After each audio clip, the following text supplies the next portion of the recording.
Alors, petite interlude pour vous convaincre que cette règle de la contraction,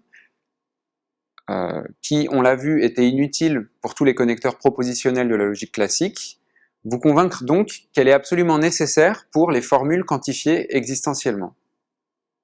C'est-à-dire que je vais considérer une formule valide, et je vais vous montrer que dans le calcul des séquents monolatères qu'on vient de concevoir, on ne pourrait pas prouver cette formule sans la contraction utilisée sur une formule quantifiée existentiellement. Donc la formule que je voudrais considérer, c'est celle-ci. Il existe un x tel que p de x implique p de s de x. Je prends un langage où j'ai un prédicat unaire p et un symbole de fonction unaire s, et je prétends que cette formule est valide. Sémantiquement, je vais vous le montrer, considérons une structure quelconque et un élément quelconque A de la structure. Donc A a une image par S dans le domaine de la structure. Et si par exemple P de S de A est satisfait, alors c'est fini. D'accord? Puisque je peux instancier cet existentiel par A et c'est bon. La seule façon pour que A ne soit pas une instantiation permettant d'obtenir la satisfaction de cette formule, c'est si P de x est vrai, donc P est satisfait en A, mais P de S de A n'est pas satisfait.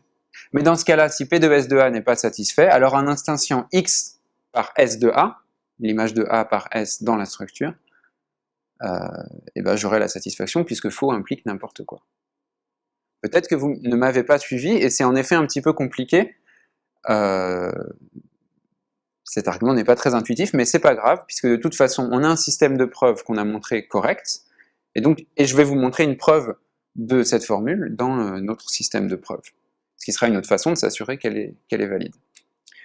Donc, on s'attelle à la tâche de trouver une preuve dans le calcul des séquents monolatères classiques pour cette formule. Alors, cette formule, mon séquent ne comporte qu'une formule qui est quantifiée existentiellement, je peux donc faire exactement deux choses, soit contracter la formule, soit introduire le quantificateur existentiel. C'est-à-dire utiliser cette règle, introduction de l'existentiel, ou cette règle, contraction. Si on se refuse à utiliser la contraction, puisqu'on a vu avant qu'elle est souvent inutile, c'est qu'il faut instancier l'existentiel. C'est-à-dire que je me retrouverai avec comme prémisse de ma règle la même formule où x est instancié par un certain terme t. Et à partir de là, j'ai p de t implique p de s de t. L'implication, je vous rappelle que dans le calcul monolatère, on travaille modulo mise en forme normale négative, c'est-à-dire que cette implication, en fait, on la traite exactement comme son expansion sous forme de non A ou B. On arrive ici. Ici, qu'est-ce qu'on peut faire? On peut appliquer la règle du OU, qui est là-haut. Disons qu'on s'interdit toujours de faire la contraction. De toute façon, là, on est essentiellement propositionnel, donc on sait que la contraction ne nous sert plus à rien. On se retrouve avec ceci, et on est bien embêté, parce que là, la seule chose qu'on peut faire, c'est l'axiome, mais P de t et P de S de t ne sont pas négations l'un de l'autre. Donc on est coincé. Quel que soit le t qu'on choisit ici, on est coincé si on instancie directement l'existentiel. C'est donc que la contraction est nécessaire. Je vais vous montrer qu'elle est suffisante. On va commencer par créer une copie de notre formule phi par le biais de la contraction. Donc, je crée une copie de ma formule.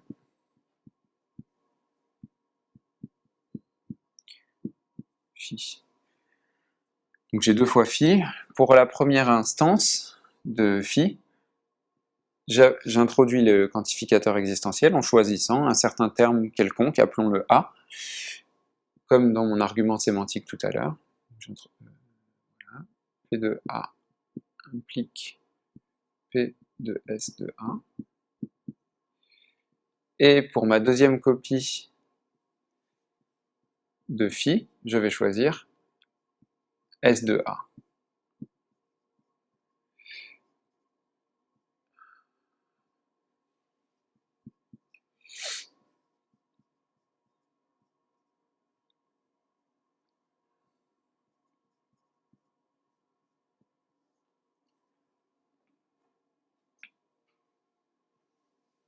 Donc maintenant, les implications, comme tout à l'heure, hein, c'est non A ou B, et le ou, on l'introduit simplement en le changeant en une virgule. Donc on se retrouve avec non P de A, P de S de A,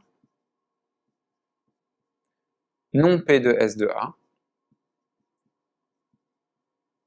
et P de S de A. Et là, au miracle, j'ai un littéral et sa négation, donc je peux terminer ma dérivation par la règle action. Là j'ai utilisé le ou, ici j'ai utilisé l'existentiel 2 fois, et la contraction. Voilà, donc ceci pour vous faire sentir que la contraction est nécessaire à la complétude de notre calcul des séquents monolatères classiques.